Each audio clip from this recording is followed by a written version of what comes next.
Up YouTube daily masonry vlog, we're back. So I wanted to talk a little bit about cold weather protocol. Like, you shouldn't, certain temperatures, once it gets so certain level cold, we don't do it. But there's a lot of stuff you still can do in the winter with masonry if you do it right. Sometimes we even build tents and shit like that if you need to, if it's a long-term job and it's spec that way. But we got first thing you want to do is I got a bucket heater, so I can actually heat that water up as hot as I want, which helps. And then over here I got some Austin winter admix. You can put that in your mix, and that, except some people call it antifreeze, but it ain't antifreeze.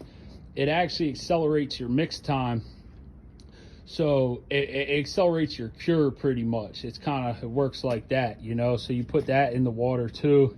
So I always get that. I call it hot salty water, man, because it's kind of salty tasting. I got some in my mouth one time. But yeah, you get that hot salty water, and then we're back. So that's what I got done, because I shut it down yesterday because it started raining. But what I wanted to show you, see where the wall still looks kind of wet? So that's that part. But over here, see how it looks all dry? I actually took that torch over there and I pretty much dried out the whole wall, and you could use that to accelerate your set times with pointing too. And then I'm not walking all the way over there, but I also have concrete blankets that we can throw over top of the work when we're done, so that helps too. And just to give y'all a view, this job is really starting to come together. It's hard to get all this on a camera. Damn, I am tripped over the wheelbarrow. So that's the one ruins wall, right? And then there goes the wall we built. And then if you look, we haven't cleaned this wall yet, but that's all prepped now. We got all the parging off of there. So by the time this is all pointed up, it's gonna look pretty sick.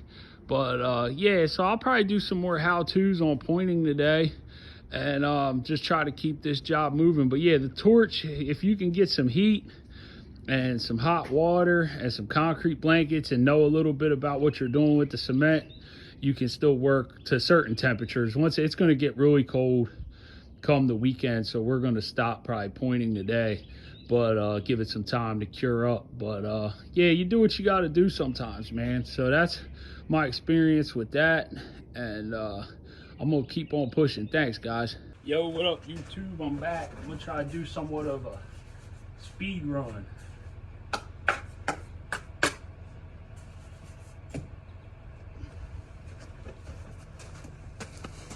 Where's my big slicker at? I'm gonna need that too.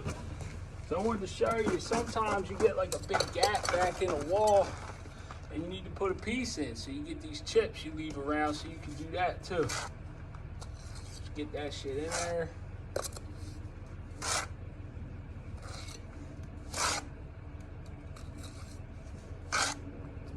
And if you're new to this, you've never done it before, you're gonna drop a lot of cement on the ground, but don't get discouraged, because one day you won't anymore. So then you take this piece and kind of jam that thing back in there like that.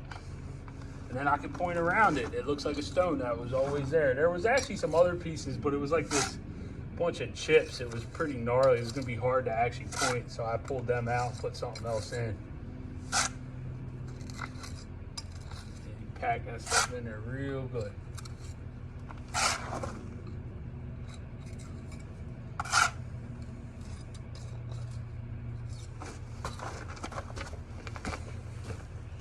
I'll put my mud a little closer to me too. Sometimes I work out of a bucket when I'm working down low.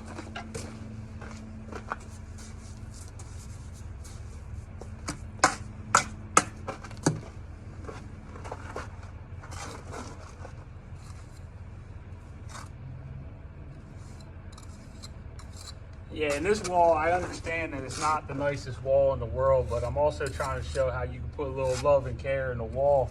This wall was probably never supposed to be seen. There was actually a barn over top of these walls. So these were actually parged up. They were probably always meant to be parged up, but they wanted us to strip them and restore them because they're gonna put like a garden back here. People are gonna hang out back here. They have weddings here and stuff like that. So they're trying to shine them up a bit. Plus, it was taller than this and it was falling down, so we had to do something. So we took it down to where it was stable, and we're gonna repoint what's here.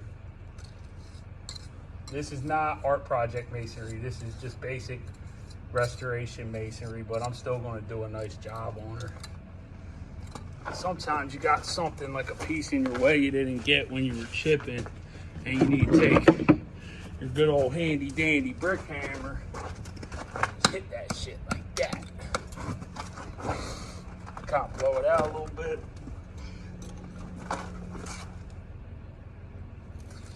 And get whatever's in your way out of your way. The cool part about this work, I used to work with a guy who pointed, and now his work was a little janky. I wasn't. Some of it was like, come on, man, you know better than that. But he used to say something, he'd be like, I'll let the brush do most of the work. And this kind of pointing, that actually is true. You really kind of get it in there looking good, flat as you can. You want to keep it a little recessed too. That's another trick a lot of guys don't know, because your natural inclination is to fill up the joint as full as you can, but sometimes leaving it back from the edges a little bit shows the shoulders of the stone and gives the wall a lot more character. That's why real solid stonework looks a little cooler than the thin veneer. The thin veneer, it's hard to do that because you don't really have that much of shoulders. It's thin veneer, it's thin. Yo, so I was listening to that new Adam Calhoun song, that whoop-ass song. I swear I don't want to do this shit no more, but fuck it up, I got too good. Said I could have ran a store, could have went to war. No matter though, I ain't gonna look back. I could lay brick to a line, finish concrete just fine. Nobody ever learned me how to cook crack. I don't see nothing be shook at. Whoop ass, whoop ass, whoop ass. I swear I don't want to do this shit no more, but I done got too good at it. Said I could have ran a store, could have went to war. No matter though, I ain't gonna look back. I could lay brick to a line, finish concrete fine. Nobody ever learned me how to cook crack. I don't see nothing be shook at. Whoop ass, whoop ass, whoop ass. Yo, what up, YouTube? It's lunchtime. I got about, I don't know, I measured it's about 30 square feet. So that's pretty cool, man. I'll take it, you know. So I'll probably get about 60 square feet today, where I got 100 the other day. But you can see this work's a lot different. The work there I was pointing up was work I built, so it was pretty easy to point, you know what I mean? Where this work was parged up, it was never supposed to really be seen. It's a lot of small rocks with, like, you know, hollowed out joints. You can see that works. So it's a lot more time consuming, man, but you can see I can get on some mud, man, with just a Hawk and a slicker, and it's coming out sweet. So I'll take quality over quantity any day, but I don't know, 60 square feet on this kind of work is pretty boss in my opinion. And I'm out here eating my bologna special, you know what I mean? Just out here trying to get her done. And we got, my pop's been spraying and cleaning this wall, so we got all that to point to. But I'm a pointing beast. That's what we do. Love that kind of work. And I'll keep checking in. Y'all have a good one.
What up, YouTube? So I want to do some video on how you finish your joints now that I got all my pointing on. So I use this is called a ring brush. It's a wire brush and a soft brush. It's kind of like any old paintbrush will do.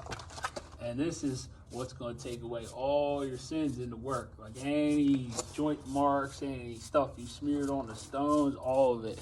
You see, you just hit it with that wire brush, and that takes it all out. Yup. And you gotta wait till it's stiff enough, like it's not real soft. Like, see, I kind of put my fingerprint into it. That does that. It's all timing, like concrete. You know, you want to get a lot of put on during the day, so that way when you get towards the end of the day, you can get a good finish on everything. So I just kind of wanted to show you real quick kind of how I do a wire brush finish. And it recesses the mortar a little bit, so you show more of your shoulders of the stones. And it's also just a quick way to get a finish on this, and it exposes the aggregate. There's so many good things about this finish when you're flat pointing. The wire brush and the soft brush is the way to go. Like, once you learn it, man, it's just like, it's like finishing concrete, you know, or anything else. It's just kind of in you, man. You'll never forget how to do it. So yeah, you take all that, right? And then I take my soft brush, and that smooths the roughness down. And I like these brushes because they don't tear up the cement too much. Like, if it's a little wetter, you can get a good finish on it. It's almost like putting the broom on the concrete, man. You know, it kind of just evens everything out. See, and then you just keep working, man, and eventually everything will have a nice uniform finish on it, like I got up there. Like, that's all done work that I did the other day. Yup. The soft brush, yup. Here, hit another one for you. That's kind of out of range. Here's another one. And see, that kind of takes any gnarliness out of the work. You can get anything you smeared on there, you get it off there. Now, if you do it when it's too wet, you'll make a mess. So you gotta wait till it's dry enough, and you can only kind of learn from experience on what that is. I can't really show anybody that. But anyway, I'm gonna get back at it. I'll show you a little video when I'm done. And it's been an awesome day, great day to be out in the world working. Later. What up, YouTube? So here's what we got pointed up today. I pointed that today. So yeah, between this wall and then this wall, that's what got done in a couple days. And we're gonna keep on trucking, man. I look forward to getting a whole overall view of this job once it's all done and pointed up. But yeah, I'll put this at the end of my video about how to do stone pointing. And you can see, you can take a real gnarly old stone wall and point it up and make it look sweet. And that's the work we built, and I think that looks pretty sweet too. And shout out to the Christian Hardscaper, man, for shouting me out, man. You just made my day. You don't even know, brother. But I'm gonna hit y'all up later.